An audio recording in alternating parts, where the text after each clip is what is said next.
So do you mind talking us through like your average day of getting up, when you get up, what you eat, what you take to manage yourself on this mission to not die? Yeah. I mean, I think maybe it's relevant for me to preface this because what I'm going to say is going to sound nuts. So let me preface this by saying that I am a professional rejuvenation athlete. And so what I'm about to tell you is like what you would expect Ronaldo or Messi, yeah, someone who's like takes their profession very seriously to do. So yeah, I wake up around 4:30 in the morning because I go to bed around 8:30 p.m. and I try to log a perfect sleep score. So over 2 hours of REM, over 2 hours of deep, waking up not at all. And then I'll do a series of steps. So I'll measure my inner ear temperature. I use body temperature as a really good regulator of my health and wellness. If my body temperature is increased, I know there's a problem. I'll immediately get 10,000 lux light in my eyes because I rise before the sun. And getting light in your eyes right when you wake up is really important to set circadian rhythm and boost mood. And then I will eat a pre-workout breakfast. I'll work out for an hour. 30 minutes of that is strength training, balance, and flexibility. And 30 minutes is cardio, either zone two or high intensity interval training. And following that is 20 minutes of sauna, 93 Celsius for 20 minutes, which following that is red light and near light therapy. I'll then do 90 minutes of hyperbaric oxygen therapy where I sit in a chamber and I breathe 100% oxygen. I'll shower and then we'll eat breakfast, which consists of vegetables, berries, nuts, seeds, extra virgin olive oil. And that's just all before what? 9:30? 10? That's right. That's right. The entire protocol takes me around 5 hours. Wow. And you do that every day. Yes. And none of that, I guess, Brian, none of that is, oh, I fancy doing a 20-minute sauna. All of this is based on data to prolong your existence. That's right. Yeah, I'm the most biologically measured human in history. And we follow a process where it's really customary where people will just do therapies because they hear that they're good. And we do therapies based upon scientific evidence and my data. And it's a different way of thinking about it is you really want to know why you're doing a given thing and you want to know how to measure its Hmm. success. Do you ever get tired of it? Do you ever wake up one morning and go, oh, God, I can't be bothered to do 30 minutes of cardio? I mean, of course, there are days where I think like I would rather be doing something else. But you know what? When I don't do it, I really miss it. And so it really is like, yes, that does happen. Also, when I don't do the routine, I don't feel as good. And so if you look at the cumulative effects of what I do on a daily basis, it's basically like microdosing MNDA, MDMA. Um, I'm going to come on to psychedelics in just a moment, but your chronological age is 47? Mhm. But there are all kinds of questions about what your biological age is, given the measurements that you're taking. So, what can we say categorically about how you are stretching your aging process? Yeah, my composite markers, it depends on how you weight them, are somewhere like late 20s, early 30s. Wow. So, yeah, a lot of people don't understand the idea that a person can be, 50 years old and have a heart that's either 65 or 35, depending upon their genetics and their lifestyle. So everyone has 70 plus organs, and those organs each have a biological age that can be different from your chronological age. Hmm. And so we measured the biological age of all my organs and biological systems, and then we tracked that. So yeah, if you do a composite score, I'm substantially younger biologically than I am chronologically.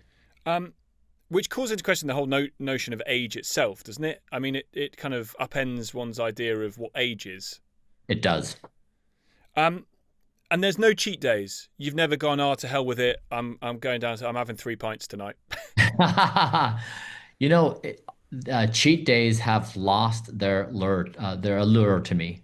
And I think before when I was in an in-between state where sometimes eating well and sometimes eating poorly, the bad stuff still tastes good. So if you Hmm. do a cheat day and you've got your favorite thing, pizza, donuts, a couple beers, whatever you do, it has some kind of reward function. Whereas now, it just makes me sick. I've gone You on this feel too bad, long.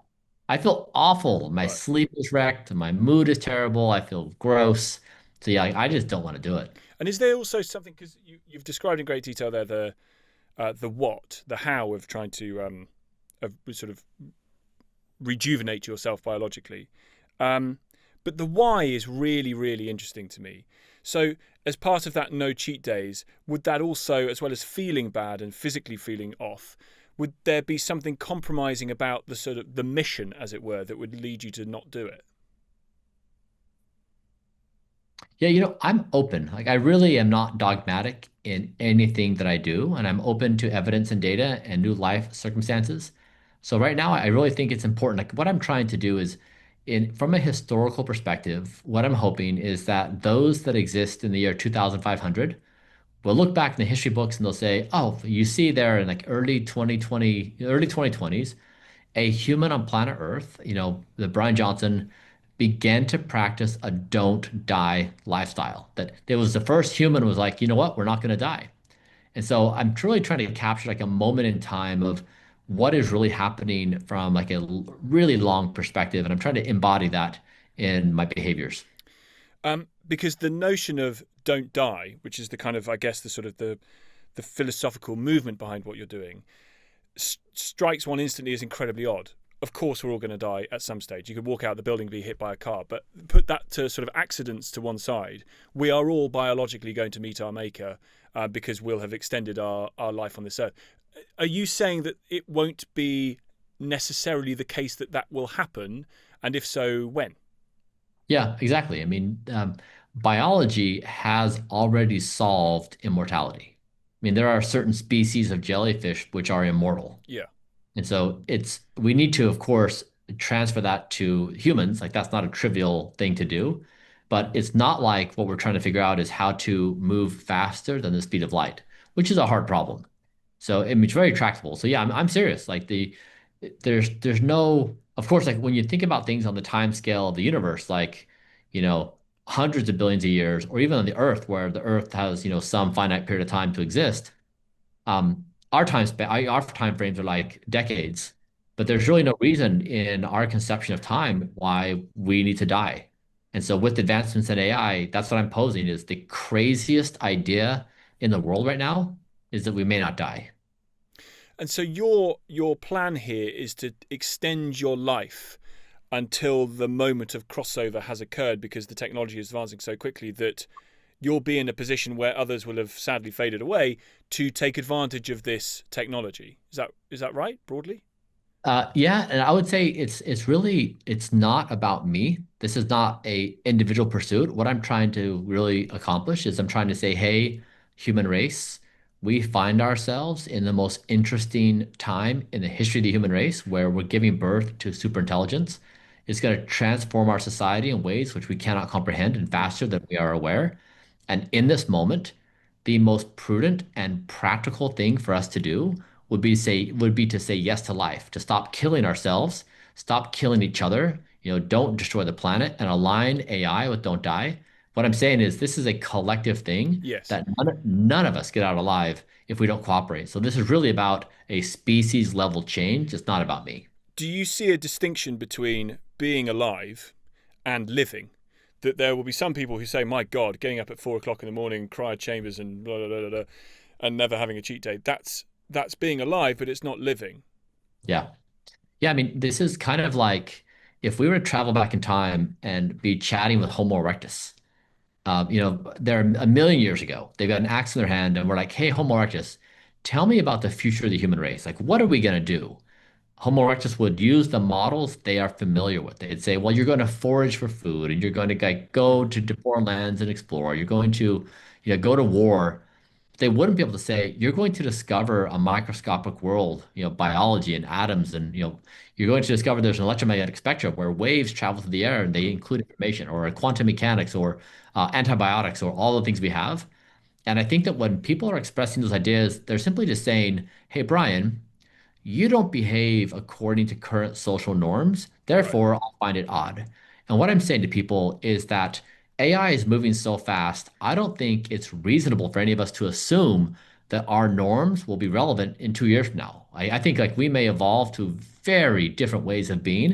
And what I'm suggesting is don't die is probably going to be our objective. Now, this does not mean that people are going to do what I'm doing. There's going to be better ways of doing it. But what I'm trying to say now is I'm trying to set an example. Hey, everybody, like this whole idea of slow suicide is not very bright. Like we should not be committing slow suicide. So, what do you imagine 2500, the year 2500, then looks like? Yeah, I mean, it's the same way that Homo erectus couldn't see our moment. Yeah. I don't think we can see it. I don't think we can string But it could be words so together. radically different. It'd be so radically different compared to Homo erectus and now. Incomprehensible. That's why I'm saying like that don't die is the absolute maximum expression of Yeah. humility. We don't know what's coming our way. Um, have you ever wondered if you might be wrong? That the technology isn't going to advance that quickly. We're not going to obtain the biological possibilities for humans that are contained in some species of jellyfish. Yep. I mean, entirely, right? I mean, that's the thing is my fundamental premises is no one knows, including myself. Yeah. And so when I look at these trajectories, but if I'm wrong, then still, choosing health and life to me is still a very practical solution because right now, like the culture has convinced us that slow suicide is somehow pleasure.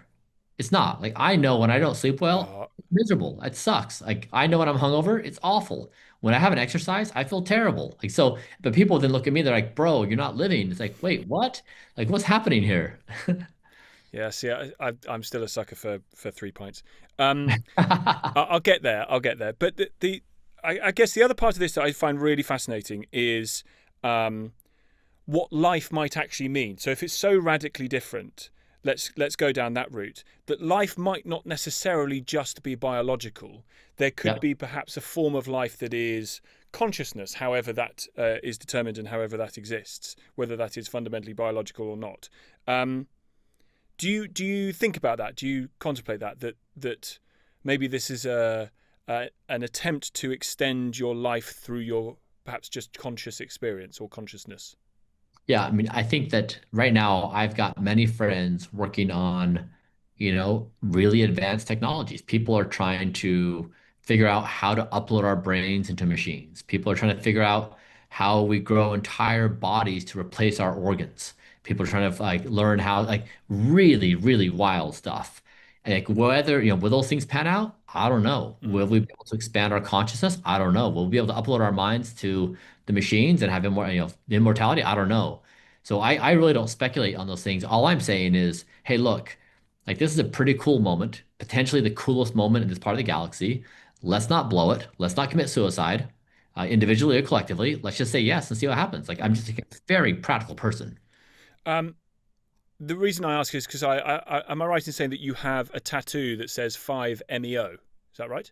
That is correct. And 5-MeO is the chemical symbol for dimethyltryptamine, or DMT, which is a very powerful psychedelic drug, which I think you've had an experience on, which was quite sort of revolutionary in your life, revelatory. Do you want to talk us through that and what that changed about you? Yeah, I mean, I think that people who have done psychedelics would probably share. I mean, everyone has a unique experience, but I think they probably share one thing in common. I think they would probably share that psychedelics induced a state of consciousness which was beyond their ability to imagine. That, if before they did psychedelics, just like tell me, like imagine what it might be. But psychedelics induces a form of consciousness that they just couldn't anticipate. And so I think they're a really good like example of a future mediator of like what our minds can do, which to me is really exciting because I don't think we've really figured out the full capabilities of our conscious minds. There may Mm. be more. Just like we're discovering, like we do a psychedelic, like, wait, what?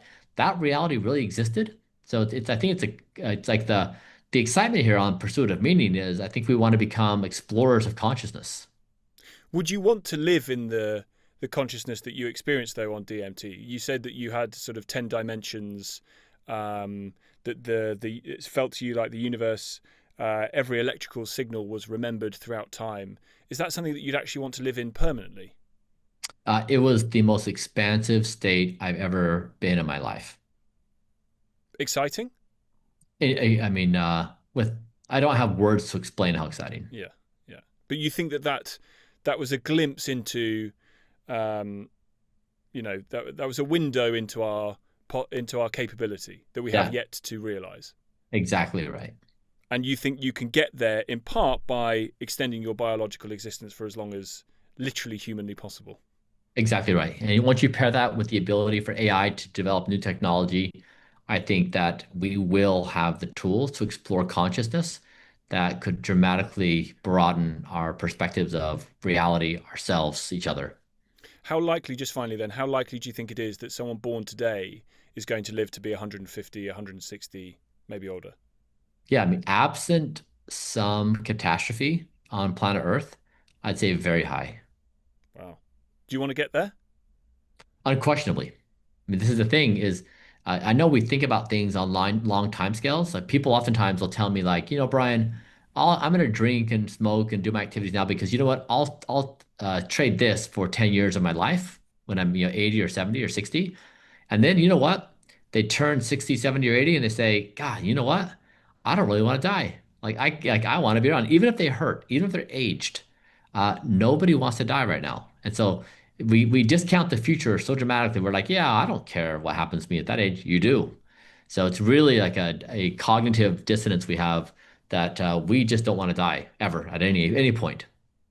Great to talk to you. Massively appreciate your time. Very Thanks. fascinating. Thank you Good for to see coming on. you.